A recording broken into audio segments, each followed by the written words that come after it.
का जगाया हुआ नाम।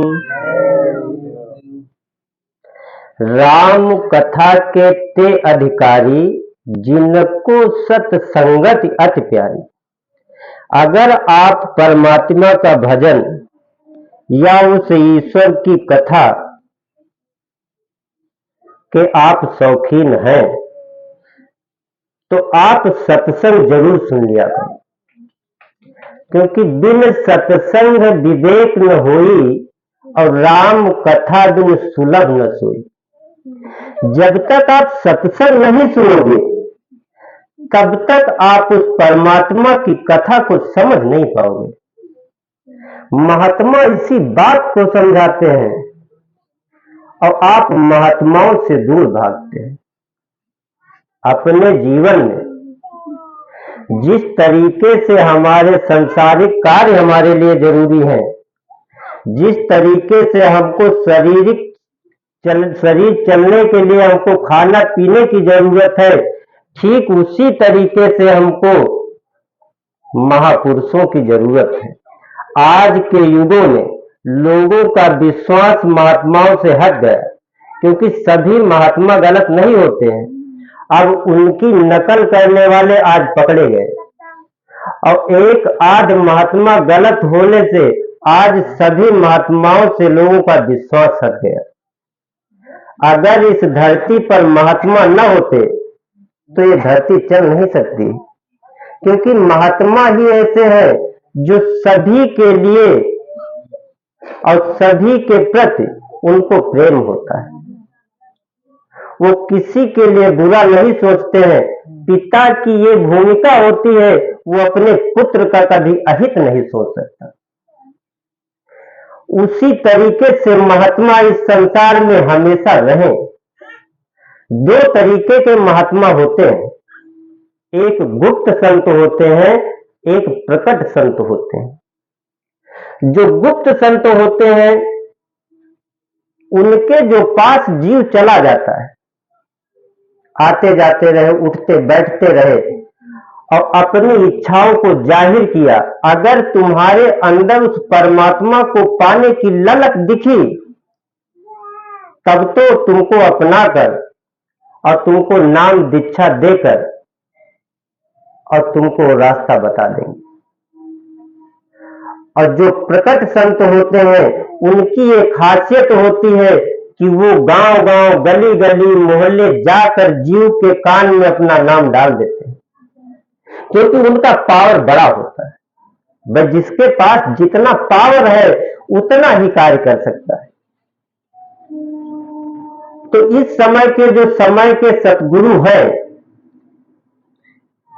हमारे श्रद्धेय महाराज जी, स्वामी जी के उत्तराधिकारी, वो इस समय फुल पावर में है और जीव हित के लिए वो 24 घंटे एक एक दिन में 2-2 कार्यक्रम कर रहे हैं। वृक्ष कबहु नहीं फल बके, नदी न संचे नीर, परमारथ के कार्य साधु धरा शरीर। वृक्ष कभी अपना फल नहीं खाता, मगर हमको उससे तृप्ति मिलती है। नदी खुद पानी नहीं पीती है, वो हमारी प्यास बुझाने के लिए 24 घंटे बहती रहती है। और महात्माओं का कोई हित नहीं होता, उनका कोई स्वार्थ नहीं होता, वो सिर्फ हमारे लिए ही तकते हैं। उनको क्या जरूरत है इस दुनिया से? भाई उसी को सांसारिक जरूरत है जिसके परिवार है। अगर आप लालसा करते हो कि भाई अगर हम 2 दिन 4 दिन काम पे नहीं जाएंगे तो हमारे बीवी बच्चे भूखों मर जाएंगे, और जिसके गृहस्थ आश्रम ही नहीं है वो किसी से भी 2 ठीक कर रोटी मांग के 2 दिन अपना काम चला लेगा। भाई वो शराब तो पीते नहीं, बीड़ी तो पीते नहीं, अब उनको बड़ी बड़ी गाड़ियों की तो जरूरत है नहीं। परमारथ के कार्य साधु धरा शरीर, वो इसीलिए इस संसार पे आते हैं क्योंकि उनको दर्द होता है जब उनके बच्चे दुखी होते हैं। हम आए वह देश से जहां तुम्हारो धाम, और तुमको घर पहुंचाओ ना एक हमारो का। महात्मा इस संसार में सिर्फ इसीलिए आते हैं कि जो उनके जीव हैं उनके दुख दर्द को वो बर्दाश्त नहीं कर पाते। अब वो तो मालिक की मौज थी कि किसी के तप से, किसी के बल से उन्होंने हमको और आपको इनके हवाले कर दिया। भाई हम यहाँ के रहने वाले नहीं। अभी भैया ने बताया कि प्रश्न उठता है हम आए कहां से।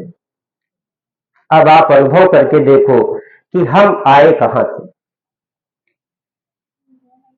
ईश्वर अंश जीव अविनाशी चेतन अमन सहज सुख राशि। आप उस अमन देश के रहने वाले हैं जहां आपको कभी दुख ना मिला, ना कभी संताप मिला, ना आपने कभी दर्द झेली, ना आपने कभी पीड़ा झेली। सब सुख ही सुख था। उस अमन देश के आप रहने वाले। अब आए कैसे? अब पूरी व्याख्या तो हम नहीं बता सकते कि कारण है ऊपरी मंडलों की बात हम लोगों को बताई नहीं जाती। वो यात्रा कराने का हम लोगों का पावर नहीं है। मगर सीधी बात हम आपको बता दें कि जब जीवात्मा ऊपर से, जिनको हम भगवान कहते हैं, जिनको हम राम मानते हैं, उन्होंने जब अपने पिता की काफी वर्ष नहीं कल्पों कल्प जब तपस्या किया, तब उनके पिता खुश हो और कहा मांग लो बेटा। तो अब सोचो उस मालिक से मांगा क्या इन्होंने? उन मालिक से यही मांग लिया कि हमको साम्राज्य दे दो। जिस तरीके से आप इस अमन में राज करते हो, हमको उसी तरीके से राज दे दो। अब उस मालिक ने तो आशीर्वाद दे दिया कि जाओ हो जाएगा। कहते हैं जिसने सूरज चांद बनाया, जिसने तारों को चमकाया, जिसने सारा जगत बनाया, हम उस ईश्वर के गुण गाएं। ये पहले प्रार्थनाएं बोली जाती थी। उस मालिक की बात कर रहा हूं, ये काल भगवान की बात नहीं कर रहा हूं। ये काल भगवान ने किसको मांगा था? देने वाला कौन है? मैं उस मालिक की बात कर रहा हूं। जब इन्होंने ये मांग लिया और परमात्मा ने इनको दे दिया। अब भाई सूरज दे दिया, चांद दे दिया और पृथ्वी दे दिया और सब यहां नदी नाले। अब भाई राज किसके ऊपर तुम करोगे? अगर आपके पास प्रजा ना हो, भाई कोई प्रधान बना दिया जाए और प्रधान के पास कोई जनता ना हो, बताओ उसका कोई महत्व रहेगा? भाई कोई है महत्व? अब उस मालिक ने जब देखा कि मैंने साम्राज्य मांगा था वो तो दे दिया, मगर मैं राज किस पे करूं? मैं राज करूं तो किस पे करूं? फिर उन्होंने तपस्या चालू कर दी। अब वो तपस्या में लीन हो गए। भाई फिर काफी समय अब फिर मालिक प्रसन्न हुए। भाई अब क्या कमी रह गई? अरे कहा हुजूर जब हमको जीवात्मा नहीं दोगे तो हम राज किस पे करेंगे? तो बताया तो ये जाता है कि वहां की एक बूंद के समान जीवात्माएं नीचे उतारी गई। एक बूंद के समान असंख्यित आत्माएं इस संसार में उतारी। अब वहां से तो हम नीचे चले आए। तब प्रथम युग जब लगा, उस युग की महिमा महात्मा बताते हैं कि सतयुग सब योगी विज्ञानी कर हरि ध्यान करे भव प्राण। जब सतयुग का समय था तो कोई बंधन नहीं था, कोई कर्म बंधन नहीं था, कोई जात बंधन नहीं था, सब योगी थे।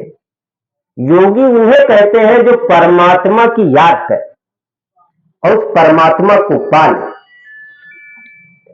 अब उस समय क्या हुआ कि जब जीवात्माएं उतारी गईं तो सतयुग का समय था। सभी जीवात्माएं चैन से रहती थी। 24 घंटे में अपना जो कुछ काम था संसारी वो कर लेती थी।